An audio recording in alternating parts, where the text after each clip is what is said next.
அனைவருக்கும் வணக்கம். இன்று தமிழக முதல்வர் அண்ணன் விஜய் தலைமையிலான முதலாவது அமைச்சரவை கூட்டம் நடைபெற்று முடிந்திருக்கிறது. இந்த கூட்டத்தில் முதலமைச்சர் அவர்கள் அனைத்து துறைகளுக்கும் ஒவ்வொரு துறைக்கும் சுமார் ஒரு 436 திட்டங்களை முதல்வர் கொடுத்திருக்கிறார்.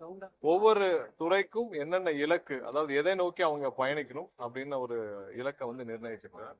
அது எவ்வளவு நாள்ல செயல்படுத்த முடியும், எவ்வளவு நாள்ல செயல்படுத்த முடியும், விரைவாக செயல்படுத்த முடிக்க என்ன பண்ணணும்னு சொல்லிட்டு முதல்வர் கொடுத்துள்ள ஒவ்வொரு திட்டங்களையும், தொலைநோக்கு திட்டத்தையும், விஷனையும் அவங்க எடுத்து செயல்படுத்துறதுக்கான அனைத்து பிளானையும் அவங்க போட்டு முதலமைச்சருடைய ஒப்புதலின் பேர்ல விரைவில் அதை நோக்கி பயணிக்கும் பணிகள் மேற்கொள்ளப்படுது.